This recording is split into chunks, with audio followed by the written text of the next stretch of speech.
오늘 우리에게 주시는 하나님 말씀 누가복음 1장 46절에서 55절까지의 말씀입니다. 한 절씩 저하고 여러분 받들어서 교독하겠습니다. 마리아가 가로되 내 영혼이 주를 찬양하며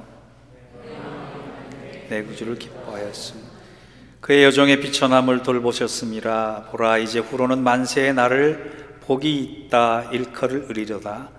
능하신 이가 큰 일을 내게 행하셨으니 그 이름이 거룩하시며 긍휼하심이 두려워하는 자에게 대대로 이르는도다. 그의 발로 힘을 보이사 마음의 생각이 교만한 자들 흩으셨고 권세 있는 자를 그 위에 내리치셨으며 비천한 자를 높이셨고 줄이는 자를 좋은 것으로 배불리셨으며 부자는 그 종 이스라엘을 도우사 긍휼히 여기시고 기억하시되 우리 조상에게 하니라. 아멘. 하나님 말씀입니다. 오늘 하나님께서 귀한 말씀의 기회를 저에게 주셨어요. 1년 전부터 계획했던 것은 아니고 제가 강제로 좀 우리 교회 오셔서 말씀을 전해 주십사 부탁한 목사님이 한 분 계십니다. 마침 안식 학기가 돼서 뉴욕을 들리시는 길에 저희 교회로 오셔서 오늘 말씀을 전해 주실 텐데, 신학교 다닐 때 같이 공부했던 분이고 또 제가 너무나 사랑하고 존경하는 신학자이시자 목회자이자 그리고 교수이십니다. 지금 호남신학대학에서 신학과 교수로 계시고, 또 그보다 중요한 것은 삶으로 그 모든 믿음을 감당하시려고 하는 노력이, 신학과 학문과 삶이 일치가 되시려고 하는 노력이 우리한테 참 귀한 사표가 되는 그런 신학자입니다. 신학교 다닐 때부터 큰 누님 역할을 많이 하셨어요. 늘 방황하는 신학도들을 많이 챙기시고 어머니 같은 역할도 많이 하셨는데, 지금도 광주 베들교회 협동 목사로 계시면서 소외된 사람, 가난한 사람, 사랑이 필요한 사람, 특별히 얼마 전에 어제 우리 그 세월호 2주기 시간을 보냈는데, 그 미수습자 가족분들과 세월호 어머니들을 늘 지금도 품고 끝까지 손잡아서 같이 가고 계시는, 우리가 하기 어려운 일들을 먼저 하고 계시는 귀한 목사님이십니다. 오현선 목사님, 오현선 교수님 모시고 오늘 우리가 읽은 누가복음 1장의 말씀을 통해 나의 고백 우리의 찬양이라는 제하로 말씀을 들을 때 우리가 이 봄날에 새로워지는 영성의 그런 기회를 가졌으면 좋겠습니다. 우리 오 목사님 사랑하고 축복합니다. 큰 박수 한번 찬양하면서 맞이하겠습니다.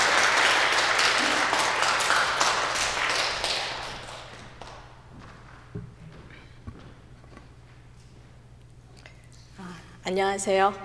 네.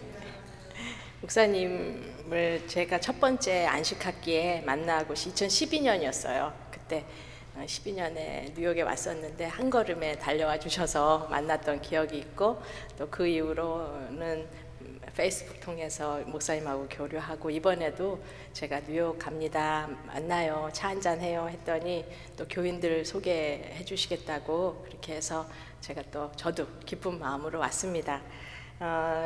저는 여기 소개가 됐지만 클레어먼트 신학교에서 공부를 했는데 LA에 있어요. 저 서쪽에 있고. 그렇죠. 그래서 미국에 처음에 오게 된 거는, 저는 미국에 오기까지 비행기라고 하는 것은 그냥 신혼여행 때 부산 갔던 김해 공항에 내렸던 그거 하나 하고 제주도도 못 가보고 미국으로 왔어요. 그래서 왜 왔냐면은 1994년에 처음에 왔었는데 그때 여성 안수가 우리 교단에서 안 됐어요. 지금 KPCA, 여러분의 교회가 함께 자매 관계에 있는 한국의 우리 정철 목사님하고 저하고 졸업한 신학교가 있는 그 교단이죠. 그 예장 통합이라는 교단이 당시 제가 신학교에서 수업을 할 적에 여성 안수가 안 됐어요.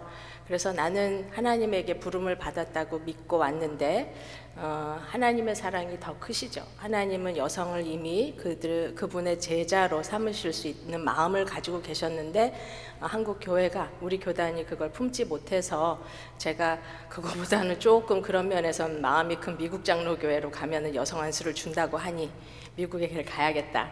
그렇게 생각을 해서 무조건 제가 미국에를 왔어요. 그래서 미국 장로교에서 안수를 받고 2003년에 안수를 받고 오래 걸렸어요.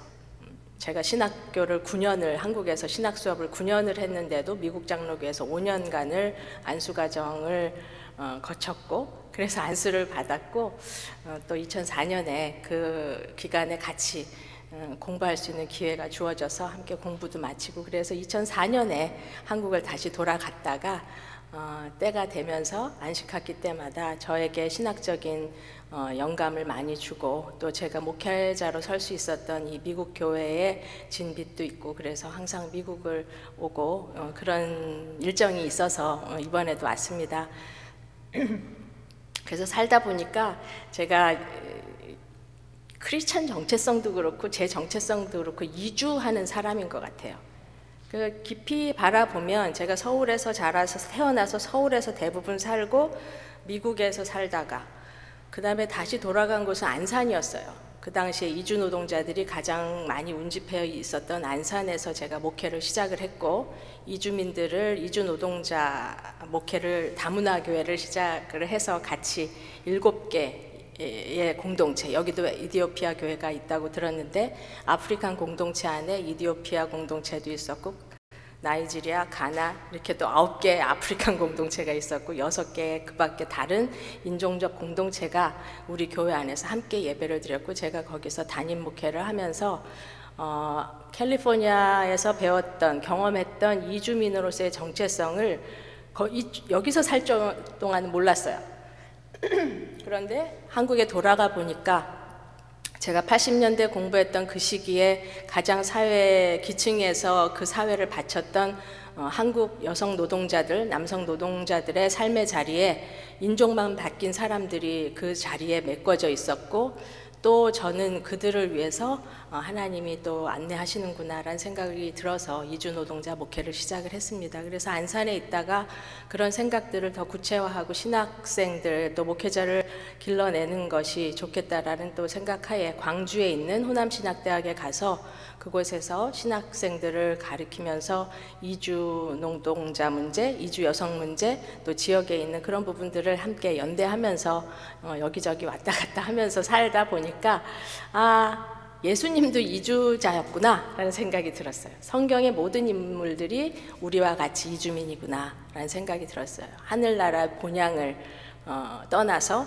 이 지상의 삶을 순례하듯이 살다가 하나님의 뜻하신 대로 다시 하늘 본향에 계셔서 지금은 하나님 우편에 앉아 계셔서 성령을 통해서 오늘 찬양을 통해서 나타났듯이 주님께서 우리 곁에 계시는, 영적으로 이주하시고 존재적으로도 완벽한 인간, 완벽한 신으로 오셨던 그분이 우리에게 지금 현존하고 계신다라는 것, 그래서 우리는 어느 곳에 있든지 주의 자녀이며 이주를 하던 정주를 하던 우리의 정체성은 이주민이다라는 생각을 저는 저의 이주 생활 속에서는 못 느꼈었는데 실제로 한국에 다시 돌아가서 보니 그런 생각과 깨달음을 갖게 되었습니다.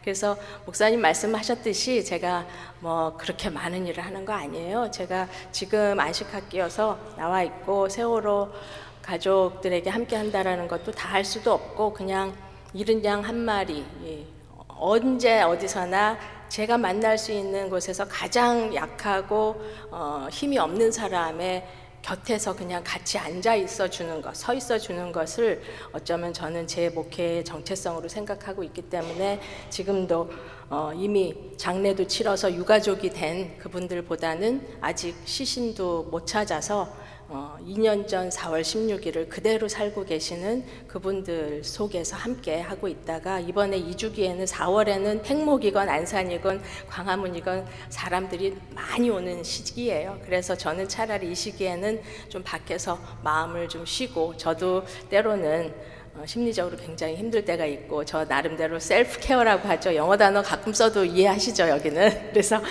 자기 돌봄의 시간을 갖기 위해서 이렇게 나와 있습니다. 좀 서론이 길어졌습니다.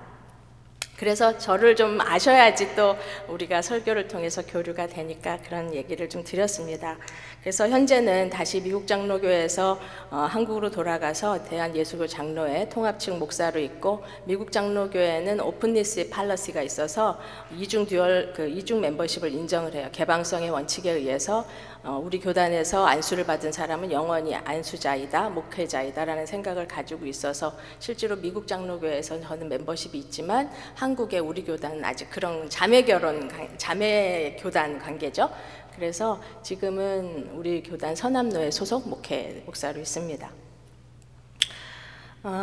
오늘 제가 말씀을 선택한 누가복음 1장의 제목을 나의 고백 우리의 노래로 잡으면서 이 본문을 읽으시면 이 이야기가 마리아, 예수 그리스도의 모친 마리아에 관한 이야기인 것을 아마 아실 거예요. 그리고 소위 마리아 찬가라고 알려져 있어요. 그래서 마리아라고 하는 사람은 가톨릭에서 하나의 그 세인트로 받아들여져서 굉장히 강조를 하고 있지만, 우리는 개신교에서는 내년이 우리 개신교 종교개혁 500주년을 맞는 해인데 육신의 예수 그리스도의 모친, 육신의 모친으로 이해를 해서 굉장히 그 소개가 되거나 잘 해석이 되거나 그러지 않은 상황에 있죠.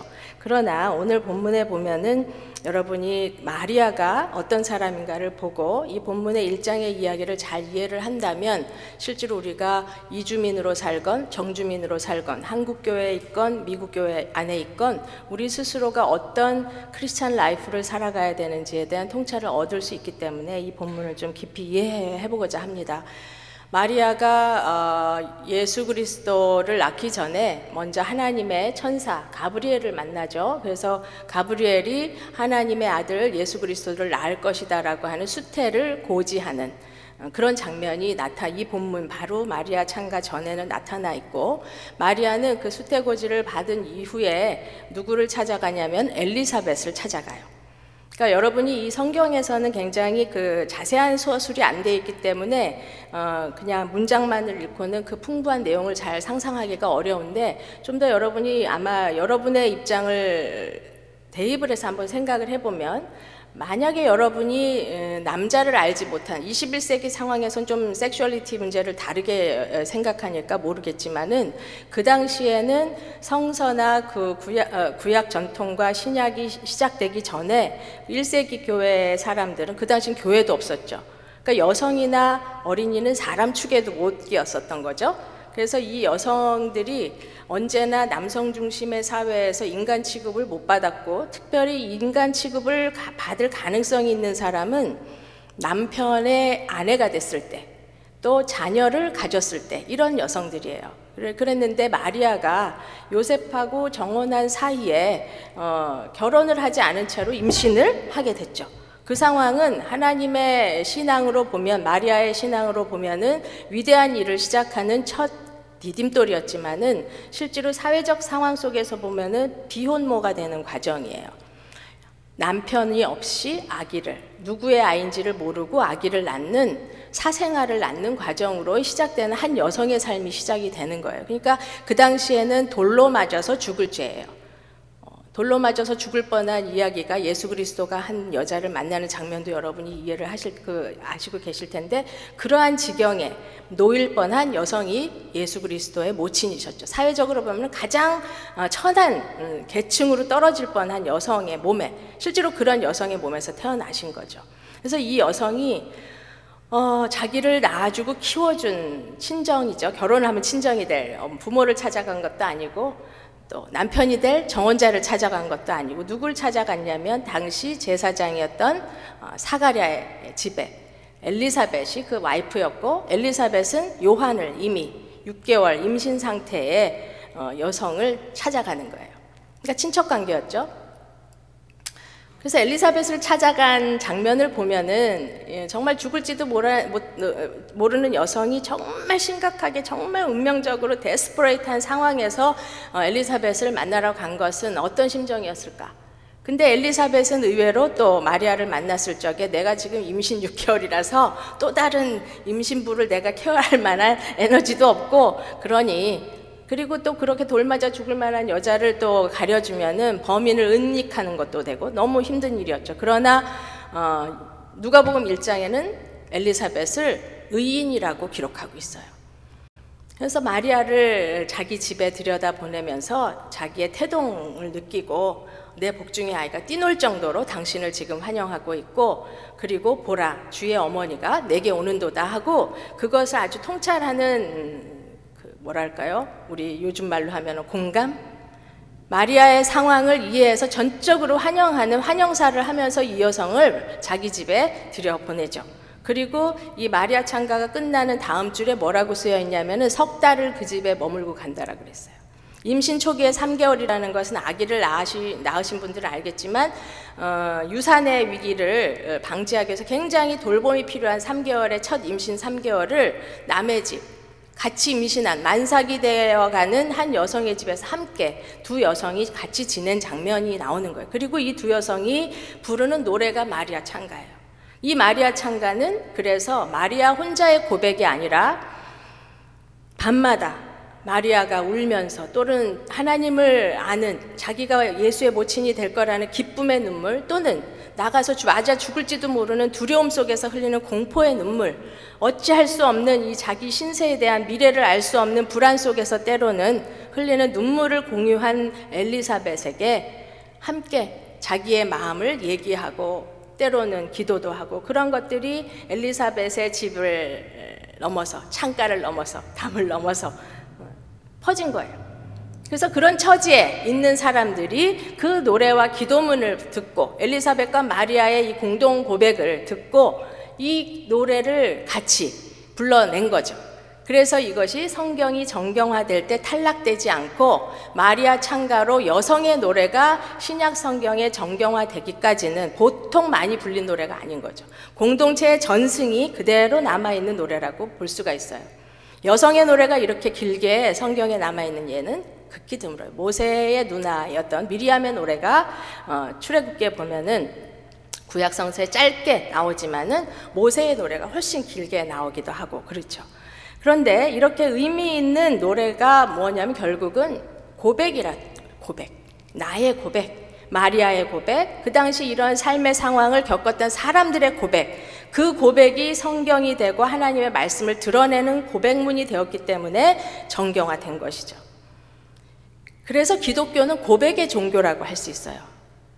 이스라엘 백성들이 오늘 찬양도 그렇고 내가 광야 삶을 지나는 동안, 이 세상을 지나는 동안 하나님이 나와 함께 하신다라는 고백의 시가 찬송이 되고, 그런 것들이 시편에도 많이 나와 있고, 이스라엘 백성이 노예 상태로 살다가 그 노예 상황에서 출애굽을 하는 광야의 생활을 아주 자세히 적어 놓은 것들이 구약 모세오경에 나타나 있고, 그 모세오경 속에서 출애굽 역사 속에서 광야의 삶에서 서로 찢기고 싸우고 원망하고 기적을 경험하고 회개하고 돌아오고 다시 타락하고 이러한 경험을 40년간 하면서 결국 하나님이 우리하고 함께 계시는 하나님이다라는 것을 이스라엘의 백성이 이주의 경험 속에서, 광야의 속에서, 정주하는 삶에서 알아낸 게 아니라 이주하는 삶 속에서 알아차린 거예요. 그래서 고백을 하기 시작해요. 처음에는 노예의 숫자가 얼마인지 모르지만 행진하는 수를 보면 엄청난 10부장, 100부장, 1000부장을 세워서 모임을 조직화해낼 정도로 공동체가 커진 거죠. 그 커진 공동체에서 40년 광야 생활을 하면서 공동체별로 하나님을 고백을 하는 거예요. 오늘 만나를 먹은 사람, 그것 때문에 고통을 받은 사람, 그것 때문에 체험을 한 사람들이 하나님의 이야기를 하는 거죠. 군데군데서 막 얘기해요.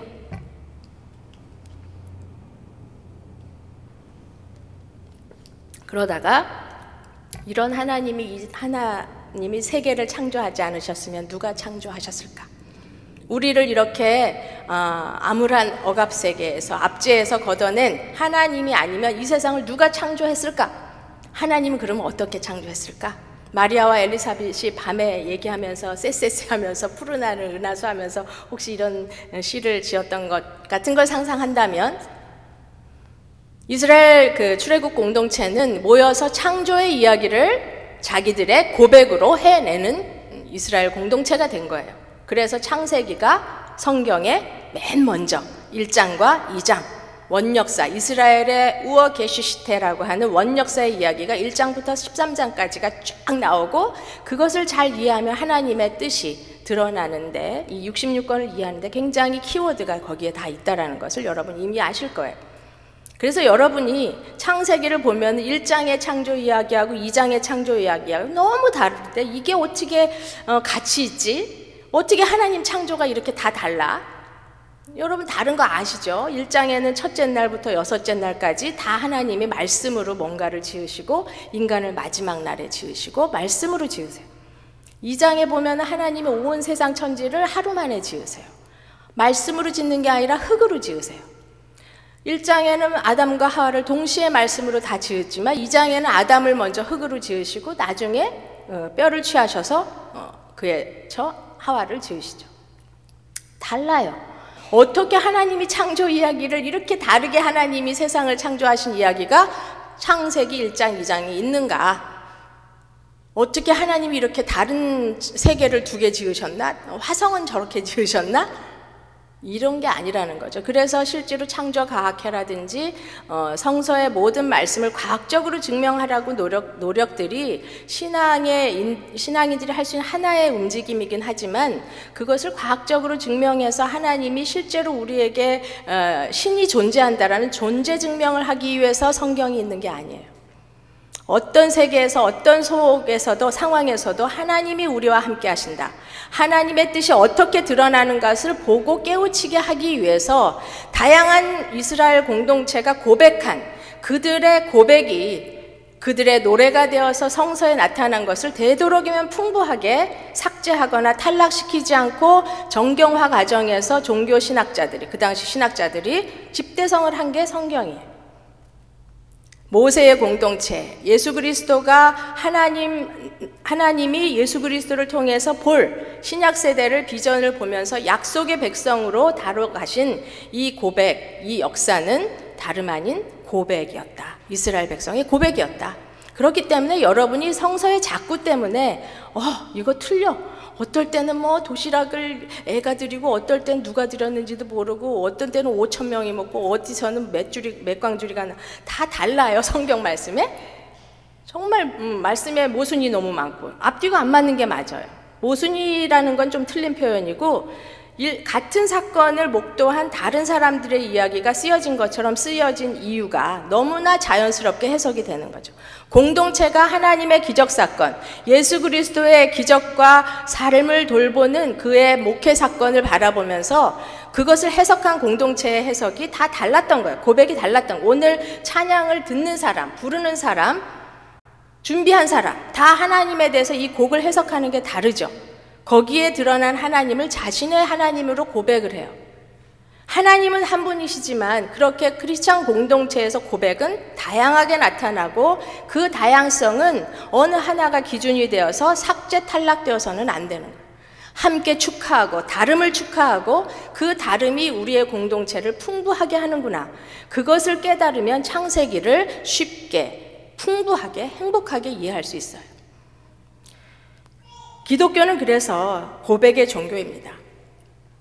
여러분이 그래서 어떤 고백을 하실 수 있을까? 어떤 공동체의 찬양을 할 수 있을까를 저는 여러분이 함께 즐겁게 이거에 대해서 함께 마음을 모으는 작업들을 함께 신앙생활을 하시면서 했으면 좋겠어요.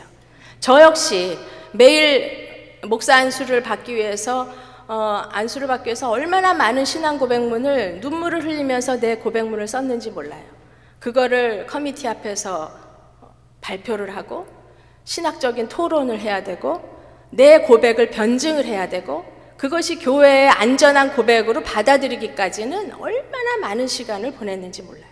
눈물로서 내 고백을 쓰고 통과되기 위한 것이 아니라 정말 내 신학과 신앙이 인테그리티를 가지려고 그 고백문을 썼던 안수 시절의 기억이 오늘 전도사님, 여성 전도사님 만나면서 다시 막 떠올랐어요.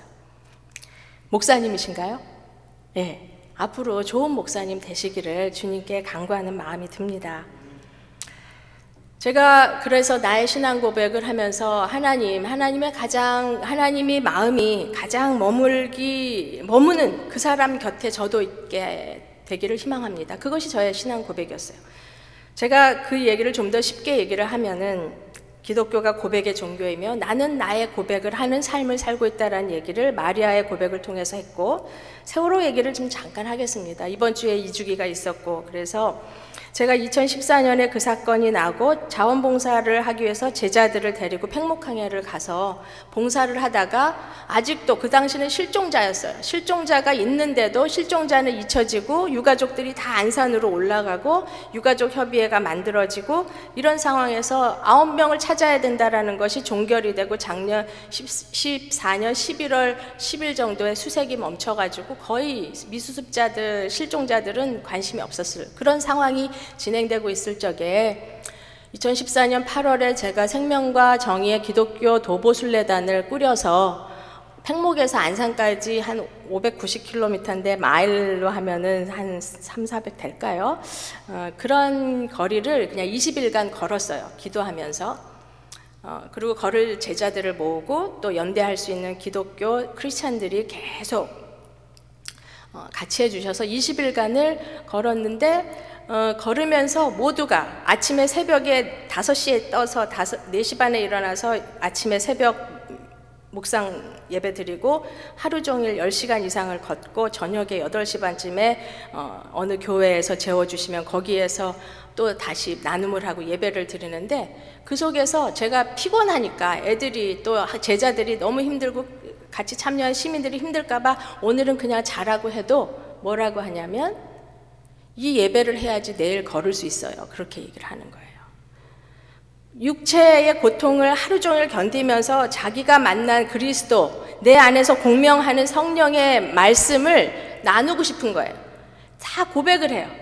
그래서 그 고백 속에서 함께 우리가 공동체라는 걸 어느 동네에서 어디서 온 시민들인지 모르지만 함께 한 공동체가 되어서 그 다음날 순례를 또 떠날 수 있었던 영성은, 첫날 시작한 영성을 마지막까지 마칠 수 있었던 것은 고백의 자리가 함께 했기 때문이에요.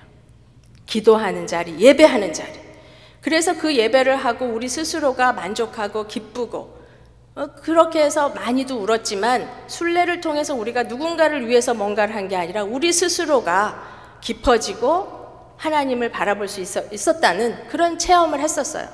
그리고 돌아오니 미수습자 가족들이 저희들을 가족으로 여겨주시고, 그래서 2년간, 거의 2년간 미수습자 가족 대표로 일을 하시는 은하 어머니하고 제가 손을 잡고 많은 일을 함께 하고 있는데, 제가 뭐 목소리를 내거나 전혀 없죠. 그래서 제가 이번에 미국에 오면서 은하 엄마한테 얘기를 했어요. 제가 나가 있어서 괜찮아요. 그랬더니 교수님 이때라도 쉬고 오세요.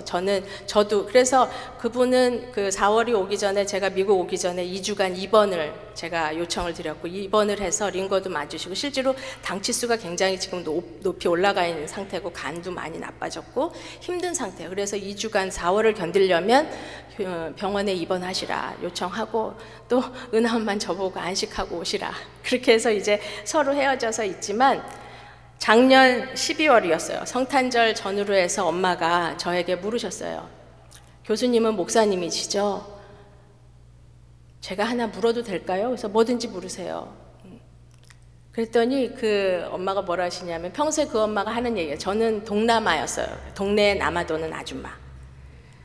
그래서 안산에서 살 동안 교회 집사였으니까 교회 가서 봉사하고 그게 다였어요. 애들 밥해 먹여서 학교 보내고 남편 회사 보내고, 자기는 그냥 교회 심심하면 그냥 쫄래쫄래 뒷좀 지고 가서 김장할 거 있으면 김장하고 도울 거 있으면 도우고 찬양하라면 찬양하고, 그렇게 살고 기도 열심히 하면서 살았는데, 저를 이렇게 보시고 우리 학교에 그때 저를 만나러 오셨을 때 물으시는 거예요. 하나님이 적어도 우리 은하는 돌려보내주셔야 되는 거 아니에요? 저를 딱 쳐다보고. 제가 그렇게 기도하고 오랜 세월 교회에서 성장했는데 적어도 하나님이 내 딸은 건지셨어야 되지 않아요? 내 딸 시체라도 만질 수 있어야 되지 않아요? 근데 교수님 이거 왜 이래요? 왜 하나님 나한테 이러세요? 그 질문을 했어요. 그래서 하나님에 대해서 설명을 해달라고 처음으로 신학적인 질문을 저한테 하셨어요. 저는 신학자이지만 예수님 곁에 갔을 거예요. 바다에 묻었다고 생각하세요. 이 일을 통해서, 당신을 통해서 하나님이 뭔가를 하실 거예요. 이런 말이 얼마나 큰 상처가 되는지를 알기 때문에 아무 말도 하지 않고 그냥 있었어요. 근데 물었어요. 그래서 엄마 상처받을 각오가 돼 있으면 들으세요 하고 이제 얘기를 했죠. 그래서 제가 만난 하나님을 얘기를 했는데 어떻게 했냐면 제가 만난 하나님이 다른 게 아니라 세월을 통해서 제가 배우게 된 하나님이에요. 전지전능한 하나님을 어떻게 이해해야 할까? 능력 있는 하나님을 우리가 어떻게 이해를 해야 될까? 그 질문에 대해서 엄마, 하나님의 전능이 뭘까요? 요즘 우리나라 보니까 돈 있는 사람, 권력 있는 사람 못하는 거 없습디다. 죄를 지어도 감옥에 안 가고 돈이 있으면은 별나라도 가고 달나라도 가는 세상이 되었어요. 비행기도 살 수 있고 가지고 싶은 건 모두 자기 집안에 넣을 수 있는 사람들이 세계 곳곳에 얼마나 많은지 몰라요. 전능자들이 나타나기 시작했어요. 하나님의 전능이 뭘까요? 그 사람들이 돈이 있는 사람들이 맘만 먹었으면 세월호 건지고도 남았어요. 그런데 전능한 인간들이 안 한 전능과 하나님의 전능이 같은 것은 아닌 것 같아요. 아무리 생각해도. 하나님의 전능은 뭘까요? 제가 느끼는 것은 고통받는 자에 대한 이해가 하나님의 정체성이다. 그 말은 뭐냐면 하나님은 약자, 고통받는 자, 아픔에 쌓여 있는 자들을 이 사람을 도울까 말까, 내가 시간이 있으면 갈까 말까, 성령을 보낼까 말까, 성령이신 하나님이 내가 갈까 말까를 주저하시는 하나님이 아니라 그날 그 시에 그 즉시 가장 약한 자가 되시는 하나님, 그게 하나님의 능력이라고 저는 설명을 저는 그렇게 고백을 했어요. 그래서 저는 은하엄마 손잡고 있다가도 내 딸이 아프면 은하엄마 손잡고 딸한테 갈 거예요. 내 연구 논문이 뭔가 문제가 있어서 학교에서 오라 그러면 저는 학교로 돌아갈 거예요. 저는 연민의 사람이 아니에요. 저는 머리 굴려요. 얼만큼 할 수 있을까? 이만큼 할까? 하나님은 그런 분이 아닌 것 같아요. 그래서 제가 아무리 쫓아가려고 해도 쫓아갈 수 없는 하나님, 그래서 그래서 하나님, 그 하나님의 연민의 능력이 전능이다. 연민이라는 말은 컴패션인데 고통에 함께하다라는 뜻이 있어요. 그래서 하나님의 전지전능은 연민을 통해서 드러나고, 연민하시는 하나님의 전능을 배우고자 저 같은 목사, 신학생, 신학자 이런 사람들은 연대를 배우는 거예요. 그래서 저는 연대할 뿐이지 연민 못해요. 엄마, 하나님은 저한테 그런 분인 것 같아요. 그래서 저는 할 수 있는 만큼, 제가 결단하는 만큼 은하엄마하고 함께 갈 거예요. 그러나 저는 언제고 돌아설 수 있어요. 하나님은 그런 분인 것 같아요. 그랬더니 가던 길을 멈추고 은하엄마의 표정이 변해지면서 그게 맞는 것 같아요 라는 말을 아주 뭐라고 설명할 수 없는 깊이 있는 울림으로 작게 말씀하셨어요. 그리고 나서부터 엄마가 욕을 하지 않으시고 울기만 하셨는데 울음이 조금은 그치신 듯하고, 하나님의 마음을 이해하고 나서는 그분이 첫 한 고백이 뭐냐면, 그분이 하신 고백이, 그럼 교수님 지금 하나님 우리의 은하를 안고 계시겠네요? 제가 소름이 쫙 끼쳤어요. 저는 그렇게 믿어요. 저는 그렇게 고백해요. 그래서 세월호를 인양하는 것은 저에게는, 엄마에게는 은하를 건지는 거지만 저는 하나님을 만나는 일이에요. 그래서 저는 은하엄마를 위해서 하는 게 아니라 나를 위해서 하는 거고, 내가 믿는 하나님을 위해서 그분을 만나려고 인양을 내가 외치는 거예요. 그런 얘기를 했어요. 그런 고백들, 뉴욕에 오면서 여러 사람을 만나면서 이민 생활에서 또 미국 자체에서 살면서 이 혼란한 이 상황 속에서 고통하는 사람들을 보면서 제가 얼마나 자신들의 고백을 아름답게 해가고 있는가를 배웠어요. 저는 여러분의 고백을 듣고 싶어요. 여러분이 어떤 이민 생활에서 이 순례 같은 인생살이를 하면서 여기서 어떤 고백을 하는가. 뉴욕에 있는 레시프로시티 재단이 있어요. 그 NGO예요. 거기에서 테즈라고 하는 그 그룹을 이끄는 여성을 만나게 됐고, 출판 기념회에 제가 가게 됐는데 See Me라는 책이에요. 나를 봐라. 그 책의 표지에는 블랙 청소년 여성이 나와요. 홈리스. 뉴욕에서 버려지고 부모에게 학대받아서 버려지고 홈리스로 사는 청소년들이 얼마나 많은지, 테즈는 그 사람들을 보면서 이 사람들이 뉴욕을 앞으로 세워나갈 사람들이고 뉴욕을 지켜갈 사람들인데 이 사람들이 마약과 고통과 폭력 속에서 지내고 있다. 그래서 그 사람들을 만나서 명상을 가르치기 시작했대요. 명상하고 기도하는 법을 가르치면서 이 사람들이 깨어나서 변화된 이야기가 그 책에 담겨 있고, 사진을 그 사람들이 상처받은 그대로 변화된 그 모습을 포토그래퍼가 찍어가지고 3년간 그 작업을 해서 책을 낸 그들의 고백이 거기에 담겨 있었어요. 태어날 때부터 마약 중독자에게 태어나서 14번 포스터 페어런팅을 받아서 부모가 14가족인 아이, 여기에 온갖 담배 지지는 자국, 폭력 자국, 많은 어떤 흑인 청년의 이야기, 자기의 성 정체성을 가지고 살아갈 뿐인데 집에서 부정당한 게이 청소년들, 이런 청소년들이 버려진 상태에서 홈리스로 지내다가 학대당하고 맨날 맞고 킥아웃 당하고 맨날 그런 경험이 다였던 사람들이 테즈를 만나고 그런 사람들을 만나면서 변화된 얘기를 우리한테 테스티모니를 했어요. 그러면서 뭐라 그러냐면 저희들은 사랑이 낯선 사람들이에요, 그런 거예요. 학대가 친숙하지 사랑이 낯설대요. 어떻게 기독교 국가인 이 미국에서 사랑이 낯선다라는 얘기를 청소년들이 21세기에 하게 됐는가? 테즈는 르완다 인종청소 사건 때 난민으로 온 사람이에요. 그 경험을, 자신의 경험을 고통의 경험으로 그냥 자기 자신을 버린 게 아니라 자신 스스로가 깨어나면서 그런 청소년들을 더불어서 살려내는 여성이 그날 거기에 있었고, 쓰임이라는 책을 통해서 고백을 제가 받았어요. 들었어요. 저는 그래서 우리의 삶이라고 하는 것이 정주를 목표로 하는 삶이 아니고 journey 자체가 홈이구나. Journey is home. 이주 자체가 집이에요. 하나님 집으로 가기 위해서 우리는 끊임없이 이주해야 돼요. 정주하려고 하지 마세요. 이 정주하고 있는 여러분의 땅 속에서 내 마음이 더 정주하기 위해서, 더 많은 것을 안전하게 갖기 위해서 노력하지 마세요. 그러나 서바이브하고 여러분이 여기에서 얼마나 많은 고통을 경험하면서 사시는지 저 역시 10년을 미국 생활에서 살아봤기 때문에 이런 얘기를 감히 드려요. 고통 속에 있지만 고통하는 자와 서로 연대하고 하나님의 연민을 배우면서 마리아가 자신의 고통 속에서 마리아 창가를 불렀듯이 이스라엘 백성이 그 광야 생활에 정말 어려운 속에서도 창세기를 고백해내고 하나님의 창조의 하나님을 고백해냈듯이 죽어가는 존재 속에서 자기 자신을 봐라라고 당당하게 자기의 얼굴을 사진으로 보낸 뉴욕의 홈리스였던 청년들의 고백이었듯이, 세월호 엄마, 세월호 속에서 아직도 내 딸이 거기 있을지 없을지도 모르고 숨막히는 고통 속에서 하루하루를 사는 엄마가 그래도 돌아갈 교회가 있다라고 고백을 하는 그 고백 속에서 저는 하나님을 만나요. 여러분 스스로가 이 예인교회를 통해서 서로에게 하나님이 되어주세요. 그게 여러분 보고 뭐 신이 되어라 이런 이상한 교리가 아니에요.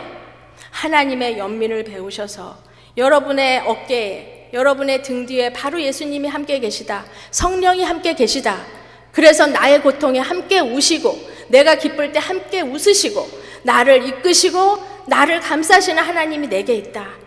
그의 겸손을 배우시고 그의 눈물을 배우시고 그의 용기를 배우시고 그의 축제를 배우시고 그의 사랑을 배우시기를 바랍니다. 그래서 여러분의 찬가가 이 성공의 성도들에게도 들려주고 이 지역을 울리는 공명 있는 찬양이 되어서 정말 이민자로서 소외된 소수 인종의 교회이지만 미국 사회가 건강한 사회가 되고 한인 교민들이 빛을 발견할 수 있고 이 자리에서 뭔가 다시 시작할 수 있는 희망의 씨앗을 여러분들의 고백을 통해서 만나게 되는 일이 이제로부터 더 활기차게 일어나기를 소망합니다. 기도하겠습니다. 하나님 감사합니다.